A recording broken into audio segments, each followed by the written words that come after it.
وينهم عشاق بسبوسة الجلاكسي؟ معلش يسامحوني على التحريف يلي بيصير، ولكن أنا بنتكلم نيابة على أي حد ما يشربش في الحليب. هنا الحق نستمتع بمكوناتها ونجربها ومن غير ما نحسوا بطعم ولا ريحة الحليب فيها. لهذا درتها بالشراب عادي، ولكن خليت قوامها ثقيل زي النستلة تفادي لأي غلطة. وهي طريقة البسبوسة الجلاكسي المعتادة: دحيتين مع علبة قشطة والكثير من الفانيليا وروح اللوز، مع كوب سكر، ميكس ميكس ميكس مع بعض كويس لين يذوب السكر. بعدها كوب جوز هند وكشيك صغير نسكافيه أو قهوة سريعة الذوبان، مع شوية مية وكشيكين كاكاو خام طبعا حسب الرغبة، وكوبين سميد متوسط، وربع كوب زيت وبيكنج بودر، ونخلطوهم بلطف طبعا، ونحطوهم في طاجين مدهون بزيت ودقيق وعلى الكوشة طول. وبعدها نطلعها ونقصها وهي سخونة ونسقها بالشراب ونزينها. بس هذا هي.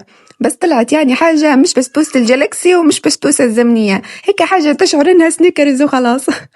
بس بجديات يعني كانت لذيذة ومقبولة. وبس ما تنسوش تتابعوا صفحة متجرنا، بننزلوا بوكس العرض للحمام المغربي بمناسبة العيد الأضحى المبارك، وكل عام وانتم بخير. وتوا نقولكم يلا سلام.